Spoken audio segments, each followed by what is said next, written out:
Act V of Romeo and Juliet by William Shakespeare. Act V, Scene I. Mantua, a street. Enter Romeo. If I may trust the flattering eye of sleep, my dreams presage some joyful news at hand. My bosom's lord sits lightly in his throne, and all this day an unaccustomed spirit lifts me above the ground with cheerful thoughts. I dreamt my lady came and found me dead. Strange dream, that gives a dead man leave to think, and breathed such life with kisses in my lips, that I revived and was an emperor. Ah me! How sweet is love itself possessed, when but love's shadows are so rich in joy. Enter Balthazar. News from Verona. How now, Balthazar? Dost thou not bring me letters from the friar? How doth my lady? Is my father well? How fares my Juliet? That I ask again, for nothing can be ill if she be well. Then she is well, and nothing can be ill. Her body sleeps in Capel's monument, and her immortal part with angels lives.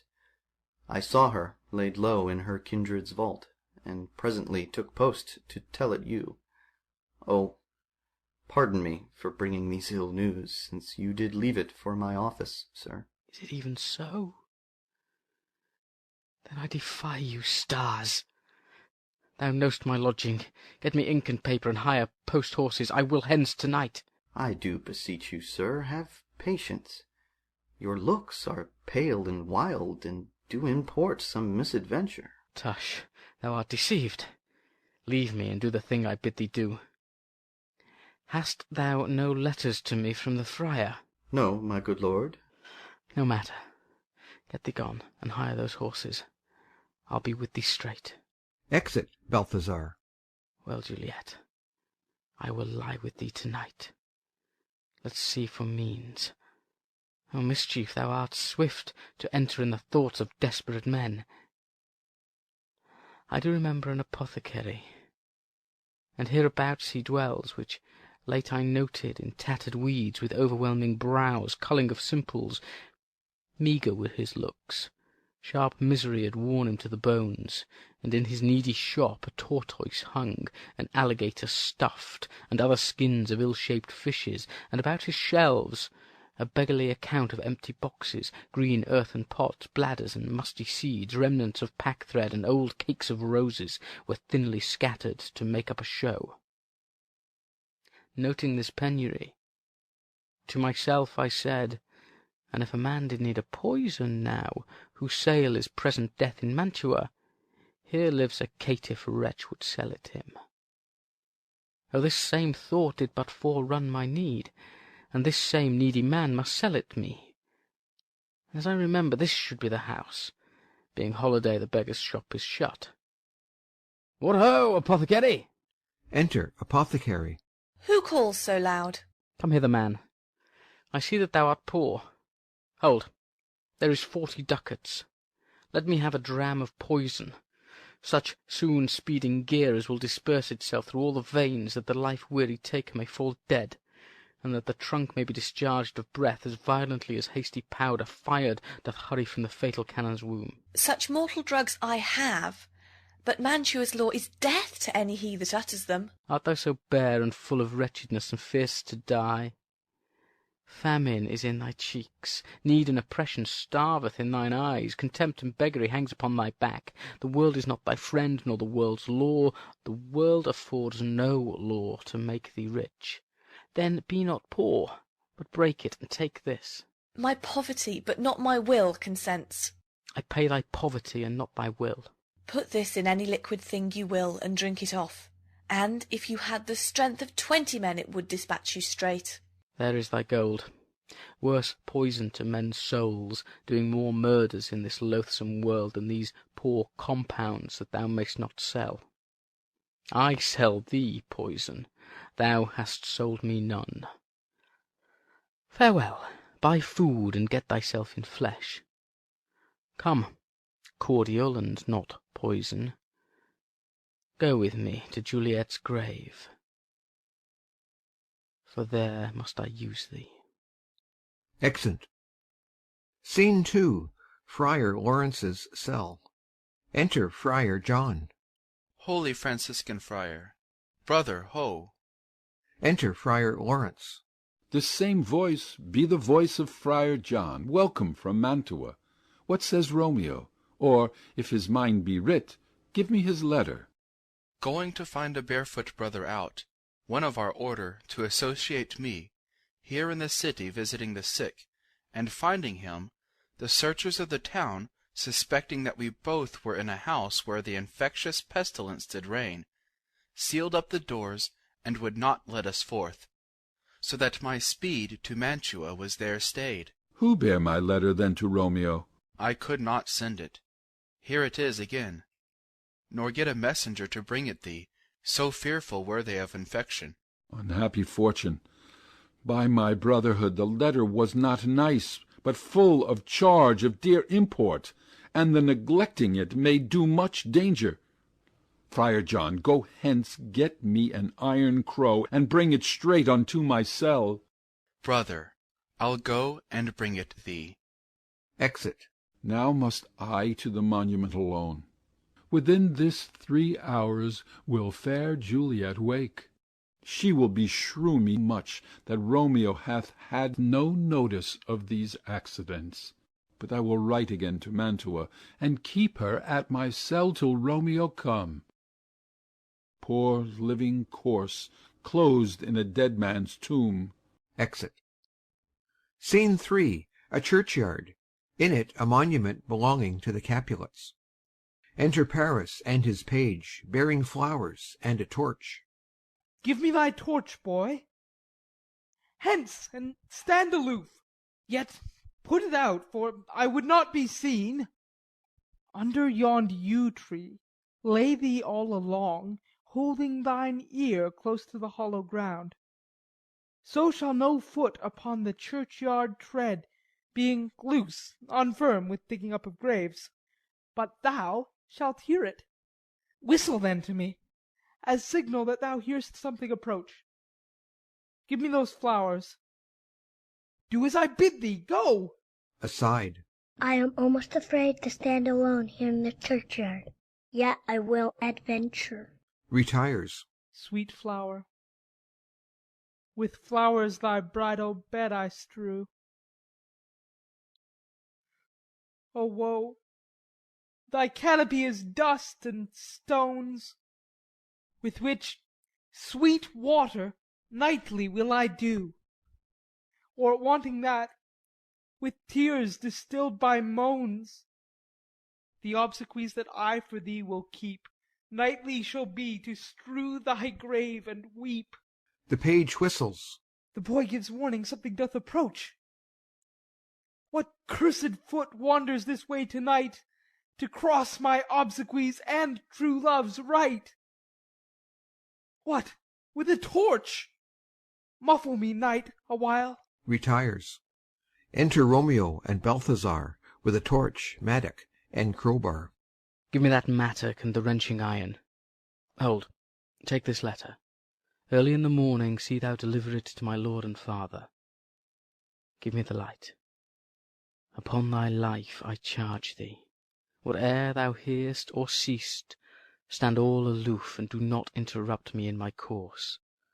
Why I descend into this bed of death is partly to behold my lady's face, but chiefly to take thence from her dead finger a precious ring, a ring that I must use in dear employment.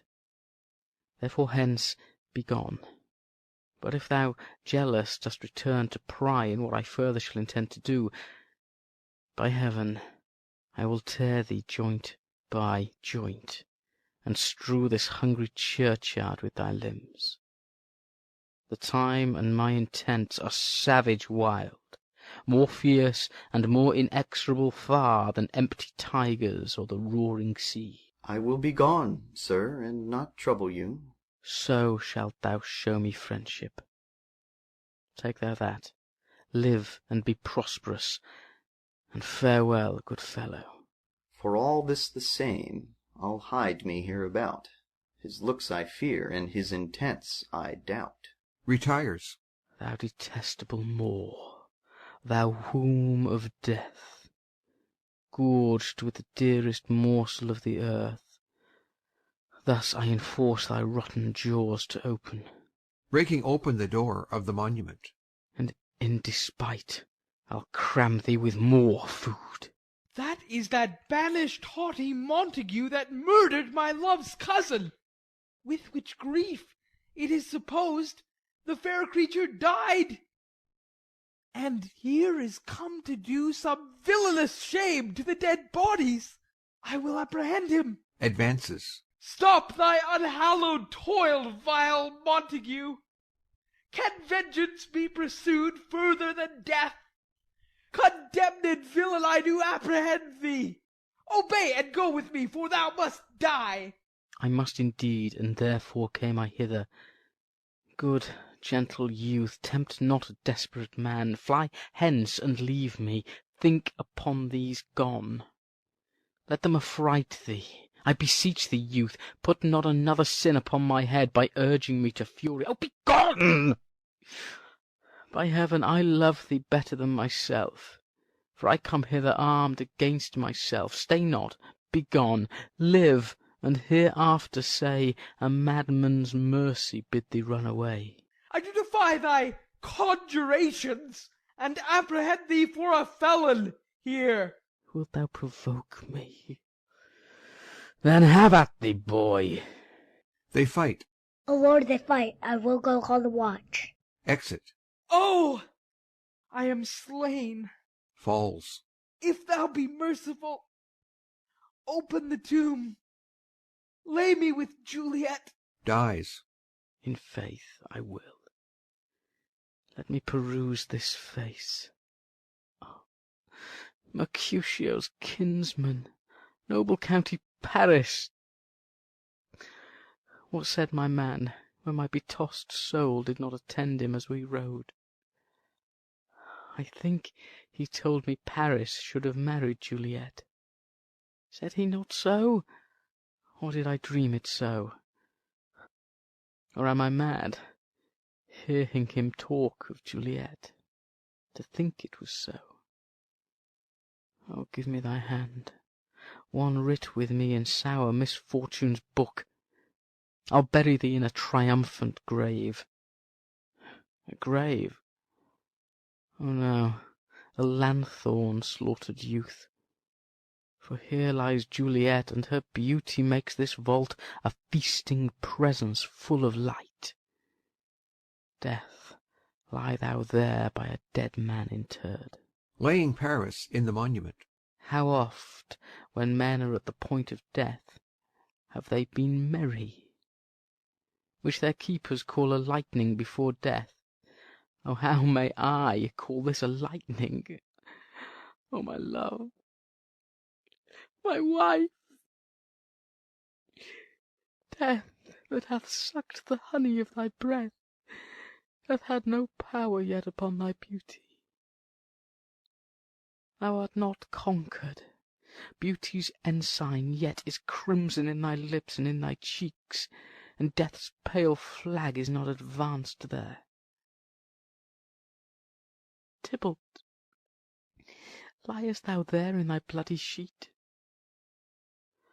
Oh, what more favour can I do to thee than with that hand that cut thy youth in twain, to sunder his that was thine enemy? Forgive me, cousin. Ah, dear Juliet, why art thou yet so fair? Shall I believe that unsubstantial death is amorous, and that the lean abhorred monster keeps thee here in dark to be his paramour? For fear of that, I still will stay with thee, and never from this palace of dim night depart again. Here will I remain with worms that are thy chambermaids.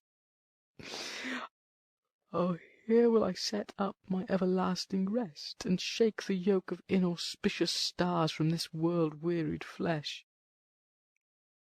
Eyes, look your last. Arms, take your last embrace, and lips, O you the doors of breath, seal with a righteous kiss a dateless bargain to engrossing death. Come, bitter conduct, come, unsavoury guide, thou desperate pilot, now at once run on the dashing rocks thy sea-sick weary bark. Here's to my love. Drinks. Oh, true apothecary, thy drugs are quick. Thus, with a kiss, I die. Dies.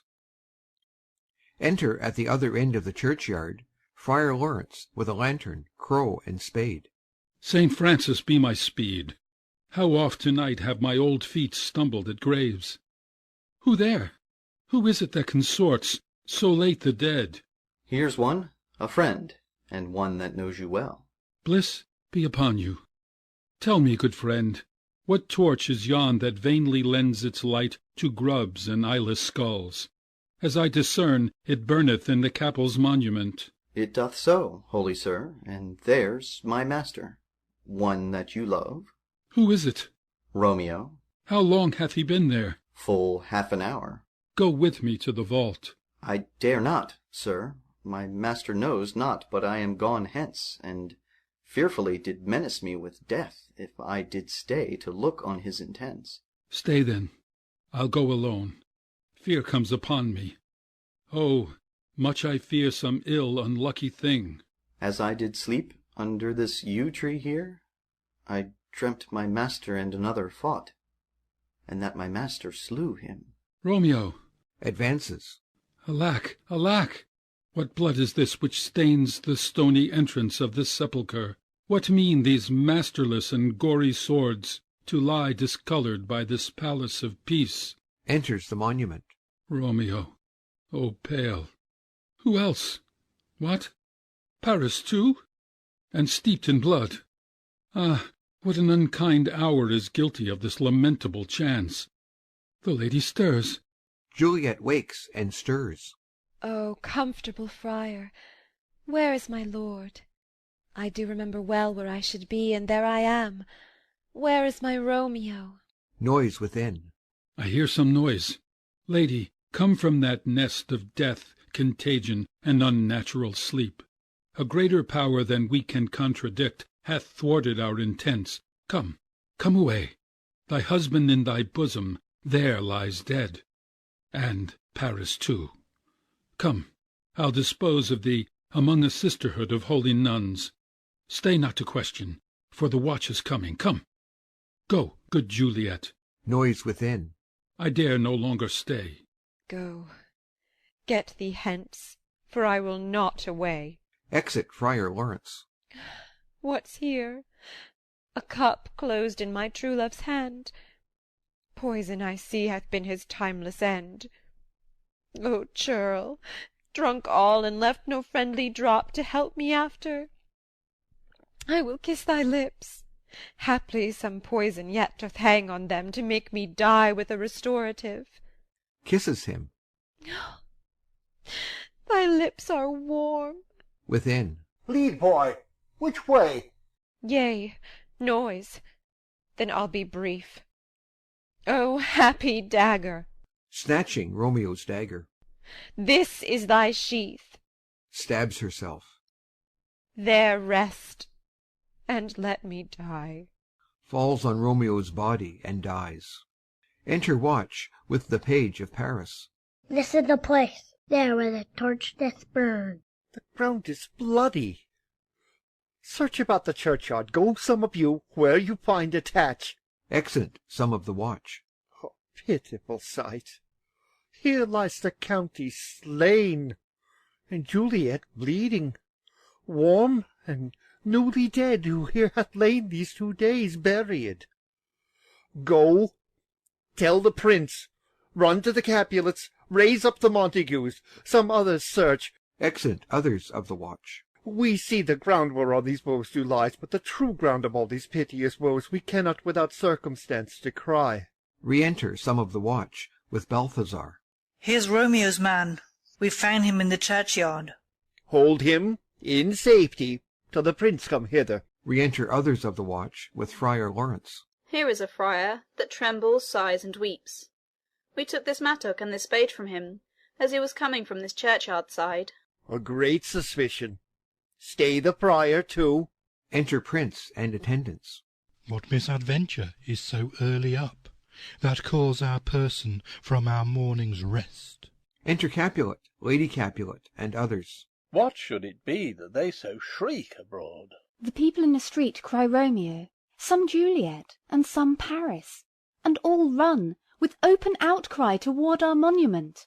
What fear is this which startles in our ears? Sovereign, here lies the county Paris slain, and Romeo dead, and Juliet dead before, warm and new killed. Search, seek, and know how this foul murder comes.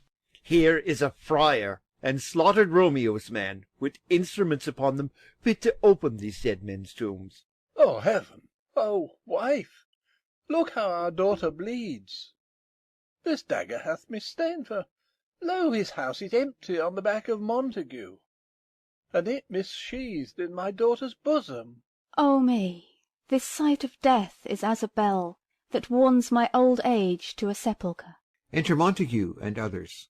Come, Montague, for thou art early up, to see thy son and heir more early down. Alas, my liege, my wife is dead to-night. Grief of my son's exile hath stopped her breath. What further woe conspires against mine age? Look, and thou shalt see. O thou untaught! What manners is in this, to press before thy father to a grave? Seal up the mouth of outrage for a while, till we can clear these ambiguities, and know their spring, their head, their true descent. And then will I be general of your woes, and lead you even to death. Meantime, forbear, and let mischance be slave to patience. Bring forth the parties of suspicion. I am the greatest, able to do least, yet most suspected, as the time and place doth make against me, of this direful murder. And here I stand, both to impeach and purge myself condemned, and myself excused. Then say at once what thou dost know in this. I will be brief, for my short date of breath is not so long as is a tedious tale. Romeo, there dead, was husband to that Juliet, and she there dead, that Romeo's faithful wife. I married them, and their stolen marriage day was Tybalt's doomsday, whose ultimate death banished the new-made bridegroom from this city, for whom, and not for Tybalt, Juliet pined.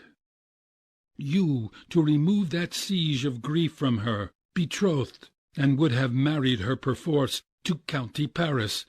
Then she comes to me, and with wild looks bid me devise some means to rid her of this second marriage, or in my cell there would she kill herself. Then gave her I, so tutored by my art, a sleeping potion, which so took effect as I intended, for it wrought on her the form of death. Meantime I writ to Romeo that he should hither come as this dire night, to help to take her from her borrowed grave, being the time the potion's force should cease. But he who bore my letter, Friar John, was stayed by accident, and yesternight returned my letter back. Then all alone, at the prefixed hour of her waking, came I to take her from her kindred's vault, meaning to keep her closely at my cell till I conveniently could send to Romeo. And when I came, some minute ere the time of her waking, here untimely lay the noble Paris, and true Romeo dead. She awakes, and I entreat her, come forth, and bear this work of heaven with patience. And then a noise did scare me from the tomb, and she too, desperate, would not go with me, but as it seems, did violence on herself. All this I know, and to the marriage her nurse is privy. And if aught in this miscarried by my fault, let my own life be sacrificed, some hour before his time, unto the rigour of severest law. We still have known thee for a holy man. Where's Romeo's man? What can he say in this? I brought my master news of Juliet's death, and then in post he came from Mantua to this same place, to this same monument. This letter he early bid me give his father, and threatened me with death, going in the vault. I departed not, and left him there. Give me the letter. I will look on it. Where is the county's page that raised the watch? Sirrah, what made your master in this place? He came with flowers to strew his lady's grave, and bid me stand aloof, and so I did.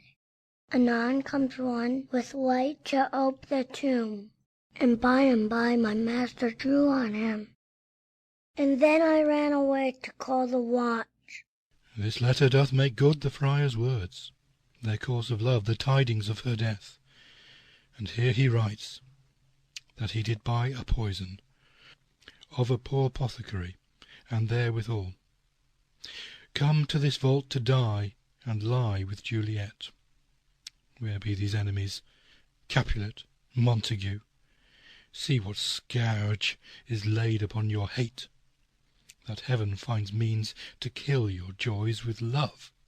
And I, for winking at your discords too, have lost a brace of kinsmen. All are punished. O brother Montague, give me thy hand. This is my daughter's jointure, for no more can I demand.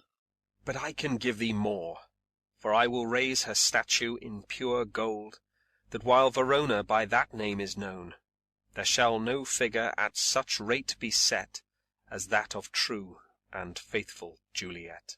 As rich shall Romeo's by his ladies lie, poor sacrifices of our enmity. A glooming peace this morning with it brings. The sun for sorrow will not show its head. Go hence, to have more talk of these sad things. Some shall be pardoned and some punished, for never was a story of more woe than this of Juliet and her Romeo. Exeunt. End of Act 5. End of Romeo and Juliet by William Shakespeare.